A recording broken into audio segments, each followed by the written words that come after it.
Assalamualaikum warahmatullahi wabarakatuh. Perkenalkan, saya Madu Dianar Putri, NPM 2108260046.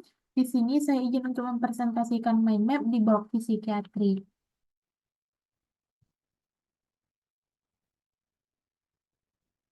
Baiklah, di sini saya izin untuk menampilkan mind map yang berjudul gangguan depresi.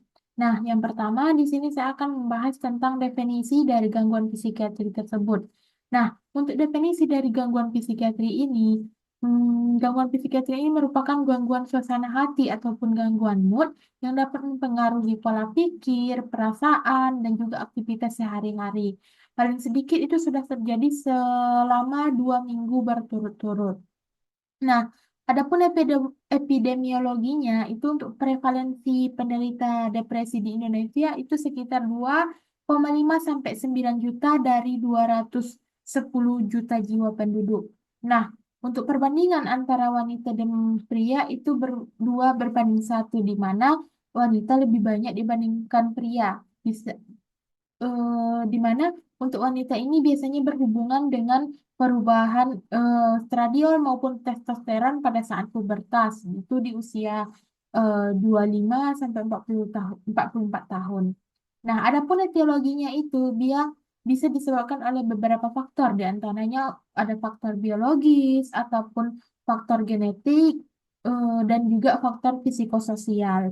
Nah, untuk faktor resikonya sendiri, biasanya itu dia terjadi di usia 20 sampai 50 tahun. Kemudian untuk jenis kelaminnya di mana perempuan lebih banyak dibandingkan laki-laki. Kemudian untuk tingkat pendidikannya dan juga status pernikahannya.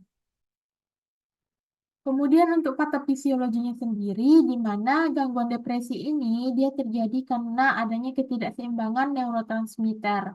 Nah, neurotransmitter yang terlibat dari gangguan depresi ini ada beberapa. Yang pertama itu ada serotonin, di mana untuk penurunan kadar serotonin ini dia dapat menyebabkan gangguan regulasi emosi, kemudian gangguan tidur, gangguan nafsu makan, kemudian gangguan perilaku.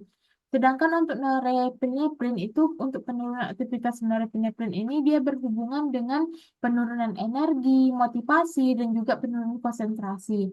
Nah, yang ketiga itu dopamin. Nah, penurunan dopamin ini dia akan berhubungan dengan anhedonia atau ketidakmampuan untuk merasakan kesenangan dan juga adanya gejala psikomotorik.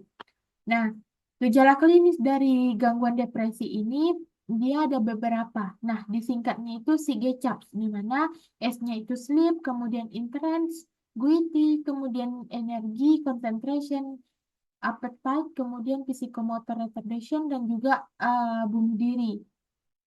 Nah, gejala adapun tiga gejala utama dari gangguan depresi ini, gejala utama atau gejala mayornya itu yang pertama itu gangguan mood depresif yang ditandai dengan menangis. Kemudian untuk gejala yang kedua itu kehilangan minat, kemudian penurunan energi atau mudah lelah.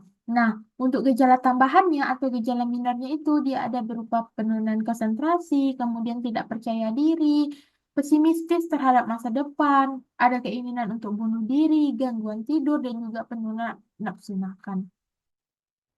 Nah, untuk menegakkan diagnosis dari gangguan depresi ini, dia ada kriteria diagnosisnya itu berdasarkan PPDGJ 3, di mana untuk yang episode depresi ringan, dia ada dua gejala utama atau gejala mayor, ditambah dengan dua gejala tambahan atau gejala minor. Nah, untuk episode depresi sedang itu dua gejala utama atau gejala mayor, dan juga tiga gejala tambahan atau gejala minor. Nah, untuk yang episode depresi berat, dia dibagi dua. Ada yang dengan gejala psikotik dan ada tanpa gejala psikotik. Di mana untuk yang dengan untuk episode depresi berat dan tanpa gejala psikotik, di mana dia ada tiga gejala utama atau gejala mayor ditambah dengan empat gejala tambahan atau gejala minor. Nah, tanpa adanya gejala psikotik. Sedangkan untuk yang episode depresi berat dengan gejala psikotik, dia ada tiga gejala utama atau gejala mayor dan empat gejala tambahan atau gejala minor, disertai dengan adanya gejala psikotik seperti adanya halusinasi ataupun ada waham gitu. Kemudian Untuk menegakkan gangguan depresi ini, minimal gejalanya itu berlangsung selama lebih dari 2 minggu berturut-turut. Nah, untuk gangguan depresi ini ada beberapa diagnosis banding, di antaranya ada gangguan organik, kemudian intoksikasi ataupun ketergantungan zat, kemudian siklotimia, gangguan kepribadian, dan gangguan penyesuaian. Nah, untuk terapi yang diberikan itu bisa diberikan terapi farmakologi dan terapi non-farmakologi. Nah, untuk terapi farmakologinya itu kita dapat berikan antidepresan trisiklik seperti amitriptilin, di mana untuk pemberian dosisnya itu sekitar 25 miligram dikali 3. Sedangkan juga bisa diberikan SSRI atau Selective Serotonin Receptor Inhibitor, itu seperti sertralin dengan dosis 50 miligram kali 1, dan juga fluoxetine dosisnya 20 miligram kali 1. Nah, untuk fase akut dia itu berlangsung sekitar 6 sampai 8 minggu, sedangkan untuk fase kontinunya itu sekitar 4 sampai 6 bulan, sedangkan untuk maintenance-nya itu sekitaran 1 tahun. Nah, untuk terapi non farmakologinya itu bisa diberikan psikoterapi, kognitif behavioral, kemudian family and group psikoterapinya, kemudian interpersonal terapi. Nah, untuk prognosisnya sendiri, di mana untuk episode depresi yang ditangani itu bisa sembuh dalam 3 bulan. Nah, jika tidak sembuh itu bisa sampai 6 sampai 12 bulan. Nah, walaupun sudah menggunakan obat-obatan, sekitar 20 sampai 30% pasien mengalami gejala residual dan juga adanya gangguan fungsi sosial.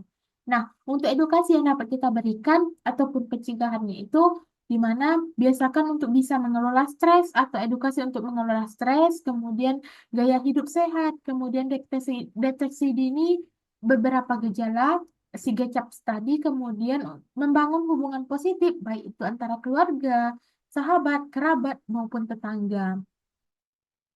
Nah, demikian yang dapat saya sampaikan untuk mind map gangguan depresi. Untuk referensinya di sini saya menggunakan referensi dari SADOK tahun 2015, kemudian Departemen Kesehatan Republik Indonesia tahun 2015 tentang pedoman penggolongan dan diagnosis gangguan jiwa di Indonesia.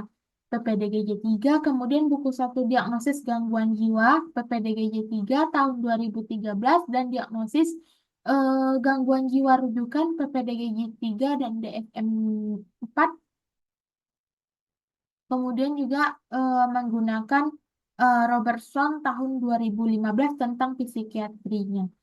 Nah, demikian yang dapat saya sampaikan. Terima kasih atas waktunya dan saya sudahi dengan wabillahi taufik wal hidayah. Wassalamualaikum warahmatullahi wabarakatuh.